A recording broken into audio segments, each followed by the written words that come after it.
হযরত বাহলুল দানা রহমাতুল্লাহ ছিলেন একজন প্রখ্যাত সুফি অলি, যার জীবনী, কার্যকলাপ, অলৌকিক ঘটনা, হারুন আর রশিদের সাথে সম্পর্ক, প্রেম, শিক্ষা ও দৃষ্টিভঙ্গি আজও মানুষকে আলোড়িত করে। তিনি ছিলেন আল্লাহ তাআলার এক প্রিয় বান্দা, যিনি বাহ্যিকভাবে পাগলের ছদ্মবেশ ধারণ করলেও প্রকৃতপক্ষে তিনি ছিলেন গভীর জ্ঞানের ধারক। তিনি পাগলের বেশে নগর ঘুরে ঘুরে মানুষের কাছে জ্ঞানের বাণী প্রচার করতেন। কখনো তীব্র ব্যঙ্গ, কখনো সরল গল্পের মাধ্যমে তিনি মানুষকে দুনিয়ার মোহ থেকে ফিরিয়ে আনার চেষ্টা করতেন। খলিফা হারুনুর রশিদ একাধিকবার তাকে ব্যঙ্গ করলেও ভেতরে ভেতরে তার প্রজ্ঞা ও বুদ্ধিমত্তার গভীরতা স্বীকার করতে বাধ্য হন। বলা হয়, একবার খলিফা নিজে তাকে প্রশ্ন করেন, তুমি পাগল হয়েছ নাকি? বাহলুল দানা উত্তরে বলেন, আমি তখনই পাগল হয়েছি যখন তোমাদের বুদ্ধিমানের সমাজ আমাকে বিচারের চেয়ারে বসাতে চেয়েছিল। একদিন খলিফা হারুনুর রশিদ তার পাশ দিয়ে যাচ্ছিলেন। খলিফা হারুনুর রশিদ তাকে ডেকে বললেন, বাহলুল, ওহে পাগল, তোমার কি আর জ্ঞান ফিরবে না? বাহলুল খলিফার এ কথা শুনে নাচতে নাচতে গাছের উপরের ডালে চড়লেন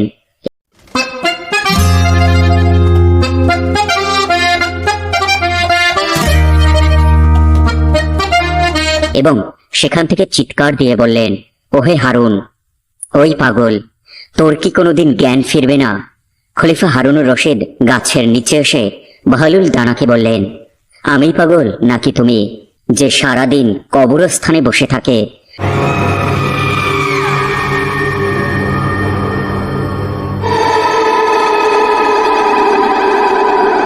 বাহলুল বললেন, আমি বুদ্ধিমান। খলিফা হারুনুর রশিদ বললেন, কিভাবে?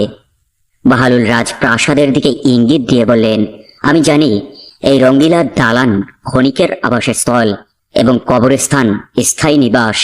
এজন্য আমি মরার পূর্বেই এখানে বসবাস শুরু করেছি, অথচ তুই গ্রহণ করেছিস ওই রঙিন শালাকে আর এই স্থানীয় নিবাসকে এড়িয়ে চলছিস। রাজপ্রাসাদ থেকে এখানে আসাকে অপছন্দ করছিস, যদিও তুই জানিস এটাই তোর শেষ গন্তব্য। এবার বল, আমাদের মধ্যে কে পাগল? বাহলুলের মুখে এই কথা শোনার পর খলিফা হারুনুর রশিদের অন্তর কেঁপে উঠল। তিনি কেঁদে ফেললেন, তার দাড়ি ভিজে গেল। তিনি বললেন, খোদার কসম, তুমি সত্যবাদী, আমাকে আরো কিছু উপদেশ দাও। বাহলুল বলল, তোমার উপদেশের জন্য আল্লাহর কোরআনই যথেষ্ট, তাকে যথার্থভাবে আঁকড়ে ধরো। খলিফা হারুনুর রশিদ বললেন, বাহলুল, তোমার কোনো কিছুর অভাব থাকলে আমাকে বলো, আমি তা পূরণ করব। বাহলুল বললেন, হ্যাঁ, আমার 3টি অভাব আছে। এগুলো যদি তুমি পূরণ করতে পারো তবে সারা জীবন তোমার কৃতজ্ঞতা স্বীকার করব। খলিফা হারুনুর রশিদ বললেন, তুমি নিঃসংকোচে চাইতে পারো। বাহলুল বলল, মরণের সময় হলে আমার আয়ু বৃদ্ধি করতে হবে। খলিফা হারুনুর রশিদ বললেন, আমার পক্ষে সম্ভব নয়। বাহলুল বলল, আমাকে মৃত্যুর ফেরেশতা থেকে রক্ষা করতে হবে। খলিফা হারুনুর রশিদ বললেন, আমার পক্ষে একেবারেই অসম্ভব। বাহলুল বলল, আমাকে জান্নাতে স্থান করে দিতে হবে এবং জাহান্নাম থেকে আমাকে দূরে রাখতে হবে। খলিফা হারুনুর রশিদ বললেন, আমার পক্ষে এটাও সম্ভব নয়। বাহলুল বললেন, তবে জেনে রাখো, তুমি বাদশা নও, বরং তুমি অন্য কারো অধীনস্থ। অতএব তোমার কাছে আমার কোনো চাওয়া বা প্রার্থনা নেই।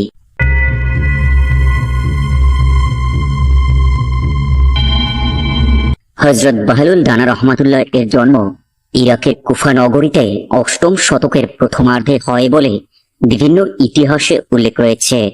তার পুরো নাম ছিল বাহলুল ইবনে ওবাইদুল্লাহ।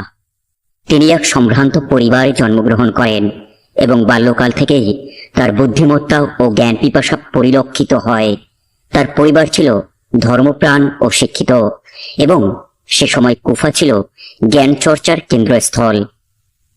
হযরত বাহলুল দানা ইমাম আবু হানিফা রহমাতুল্লাহ এর ছাত্র ছিলেন বলে বিভিন্ন ঐতিহাসিক সূত্রে জানা যায়। কুফার মতো গুরুত্বপূর্ণ বিদ্যাপীঠে অধ্যয়নের মাধ্যমে তিনি ইসলামী আইন, ফিকা, তাফসির ও হাদিসের গভীর জ্ঞান অর্জন করেন। পারিবারিক জীবনে তিনি বিবাহিত ছিলেন কিনা বা তার সন্তান ছিল কিনা সেই বিষয়ে নির্ভরযোগ্য কোনো তথ্য ইতিহাসে স্পষ্টভাবে পাওয়া যায় না। অনেক ইতিহাসবিদ মনে করেন তিনি জাগতিক দায়িত্ব এড়িয়ে আত্মিক উন্নতির পথে যাত্রা করেন বলেই এসব বিষয় তার জীবনীতে অনুল্লিখিত থেকে গেছে। হযরত বাহলুল দানা রহমাতুল্লাহ এর জীবন ছিল আত্মজ্ঞানের এক বিস্ময়কর যাত্রা। জ্ঞানের প্রতি প্রবল আকর্ষণ তাকে প্রথাগত শিক্ষায় উজ্জ্বল করলেও দুনিয়াবী প্রতাপ ও রাজনীতির অন্যায়তা তাকে আধ্যাত্মিকভাবে বিদ্রোহী করে তোলে। তার জীবনের একটি গুরুত্বপূর্ণ অধ্যায় ছিল খলিফা হারুনুর রশিদের সময়কার ঘটনা। হাদিস ও ইতিহাসবিদদের মতে হযরত বাহলুল দানা রহমাতুল্লাহ ছিলেন এক সময়ের বিচারক বা আইনজ্ঞ, কিন্তু খলিফা হারুনুর রশিদ তাকে অন্যায়ভাবে রাষ্ট্রীয় ক্ষমতার অংশ বানাতে চেয়েছিলেন। বিশেষ করে ফতোহা দিতে বাধ্য করতে চেয়েছিলেন, যেসব ফতোহা রাজনৈতিক উদ্দেশ্যে প্রণীত। এই অবস্থায় তিনি নিজের বিবেকের ডাক মেনে পাগলের ছদ্মবেশে সমাজ থেকে নিজেকে গুটিয়ে নেন, কিন্তু এটাই ছিল তার সবচেয়ে জ্ঞানী ও প্রতিবাদী রূপ।